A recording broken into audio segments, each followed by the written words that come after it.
Leon Jennings here from Asian Persuasion MMA. I'm here with the new one featherweight world champion, Than Lee. How do them words sound? One featherweight champion. Sounds great. I feel like it's been a long time coming, and it's been a lot of hard work and a lot of sacrifices, and it's great to be able to hear those words and have a good performance like I did last night. When you put that much hard work in and you're as confident as you were, is it still as ecstatic to win the belt, or is it kind of you kind of expect that because you put yourself in that position and you were so confident? Both, you do expect it, but it's still just as satisfying and gratifying and all the above, right? But it's still a great feeling whether you think you belong there or you expect it or not. So obviously we've felt we belong there for a long time, and it was nice to be able to go out there and show it last night, and we'll keep doing it. How did the fight go from your perspective?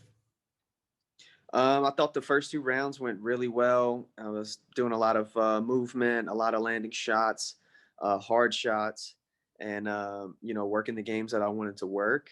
Martin was doing a good job of really putting some pressure on, but he was making me move my feet. But he was really running into a lot of shots. And then come the third round, he was really, really opening up and putting the pressure on. And he started landing a couple shots, obviously, but started. I was making sure I had to take some power off of all of his heavy shots because you can't take one of those and you'll go to sleep. And so third round started to he started to put the pressure on and land a couple shots, and the upside to that is he's really starting to get his momentum going. The downside to that is he's starting to be in my power zone and starting to open up a little bit, which gives me my opening, and obviously landed a couple shots there, and it ended up working out really well. Did the first two rounds go as you were expecting? Yeah. So I thought Martin was going to be a little more standoffish to start the fight, but we were ready for the heavy pressure because um, of the camp and their ideas, and I try to understand teams and what they might think of doing, and I was expecting a little bit more shifting from Martin. That didn't happen as much, but the pressure was there. I thought that pressure was going to come more along the lines after the first round, maybe two, three, and then some heavy, heavy pressure that he brought in the third. I thought that wasn't going to come until the fourth and fifth round.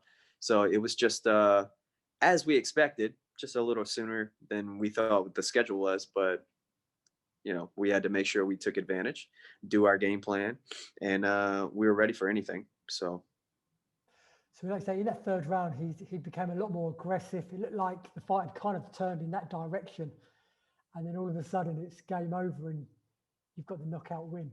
Did you feel in any danger in that third round? Did you, or was it a case of obviously he's been more aggressive, but that's probably going to give him maybe a bigger opportunity?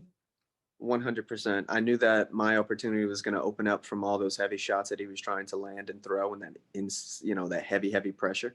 Um, but really, you can't go in there. I can't go in there and expect to fight a 5-round fight against a world champion that's been champion for years and has defended his belt multiple times against great guys and not get touched. He's going to have momentum in his favor at certain times of the fight. It's just when that momentum gets in his favor and he starts to open up, that's the time to capitalize, and that's what we did. So, you can look at it multiple ways, of course, but we are where we are because of the way we think about things, and we got to capitalize on the opportunities that come, and that's what happened. Talk us through the actual finish. I mean, that was pretty stunning. It was a little more wild than I wanted, but I hit him with that right hand dipping out and slipped his big right hand. That stumbled him against the cage, and then once I smell blood, it's finish time, and I tend to do that decently well, I guess.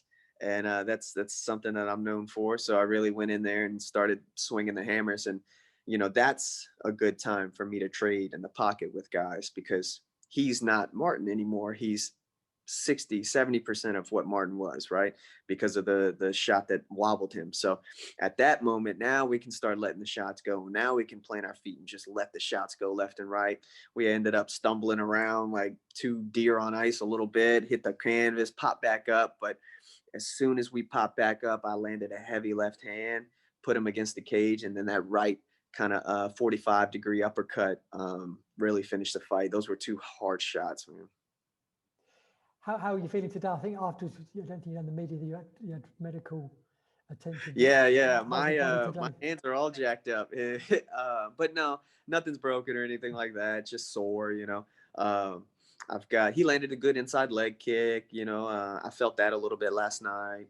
Um, I think I landed a couple kicks to his elbow, so a little bit on the foot, like really nothing, but you know, just sore. Had a good war with the guy, so uh, yeah, hands were a little beat up. That's about it. Obviously, what next? A rematch? Obviously, you've got, I don't think it's made official yet, but we think Kiyomi Matsushima is fighting Gary Tonin next month. That's kind of a number one title contender fight, really. You thinking, or are you happy to take on whoever one put in front of you?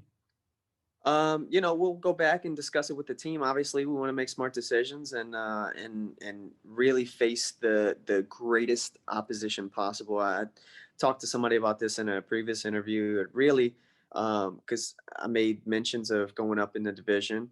I've made mentions of wanting to rematch Martin in Vietnam, and then obviously we have a possible title contender fight, you know, coming up.